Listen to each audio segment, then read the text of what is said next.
ಅಲ್ಲಿ ಖರ್ಗೆ ಅವರು green signal ಕೊಟ್ಟಂಗೆ ಕಾಣಿಸ್ತಾ ಇಲ್ಲ. ಅಲ್ಲ, ನಾನಿನ್ನೂ ಮುಖ್ಯಮಂತ್ರಿಗಳ ಜೊತೆ ಮಾತಾಡಿಲ್ಲ. ಅಲ್ಲ, ನಾನು ನಿಮಗೆ ಕೇಳ್ತೀನಿ ಏನ್ ಸ್ವಾಮಿ ಏನ್ ಮಾಡ್ಕೊಂಡ್ ಬಂದ್ರಿ ಅಂತ. ಅದನ್ನ ಕೇಳಿ ತಿಳ್ಕೊಂಡು ಆಮೇಲೆ ನಿಮ್ಗೆ ಹೇಳ್ತೀನಿ. ಸಿಗದೇ ಇರೋದು ನೋಡಿದ್ರೆ ಬೇರೆ ಏನಾದ್ರು ಚರ್ಚೆ ಮಾಡೋ ಪ್ರಯತ್ನದಲ್ಲಿ ಇದೆಯಾ ಸರ್ ಹೈಕಮಾಂಡ್? ಅಲ್ಲ, ನಾನು ಮುಖ್ಯಮಂತ್ರಿಗಳ ಜೊತೆ ಮಾತಾಡಿದ್ಮೇಲೆ ವಿಷಯ ಗೊತ್ತಾಗುತ್ತೆ ಅಲ್ವಾ.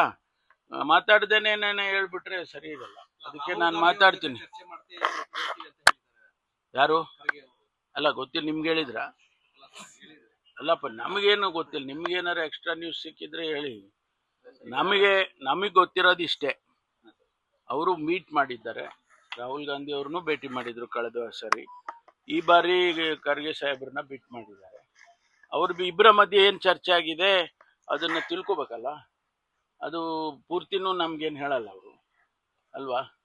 ಅದರಿಂದ ತಿಳ್ಕೊಂಡು ಆಮೇಲೆ ನಿಮ್ಮ ಹತ್ರ ಶೇರ್ ಮಾಡೋಣ. ಪುನರಚನೆ ಚರ್ಚೆ ಆಗ್ತಾ ಇಲ್ಲ, ಗ್ರೀನ್ ಸಿಗ್ನಲ್ ಸಿಗ್ತಾ ಇಲ್ಲ ಅಂದ್ರೆ ನಾಯಕತ್ವದ ಬದಲಾವಣೆಗೆ ಏನಾದ್ರು ಹೈಕಮಾಂಡ್ ಮುಂದಾಗ್ತಾ ಇದೆಯಾ ಅಂತ? ಯಾವುದನ್ನು ನಾವು ಹೇಳಕ್ಕೆ ಆಗೋದಿಲ್ಲಲ್ಲ. ಈಗ ನೇರವಾಗಿ ಯಾರಾದ್ರೂ ನಮ್ಗಳ ಜೊತೆ ಮಾತಾಡಿ ಹಿಂಗಾಗಿದ್ದೀರಿ ಹಿಂಗ್ ಹೋಗಿದೆ ಅಂತ ಹೇಳಿದ್ರೆ ಅದನ್ನ ನಿಮ್ಮ ಹತ್ರ ಹೇಳ್ಕೋಬಹುದು ನಾವು. ಅದರಿಂದ ನಾವು ಅಲ್ಲಿ ಚರ್ಚೆ ಮಾಡದೆ ಹೊರತು ನಾವು ಸುಮ್ಮನೆ ಹೇಳಿದ್ರೆ ಸ್ಪೆಕ್ಯುಲೇಷನ್ ಆಗುತ್ತೆ.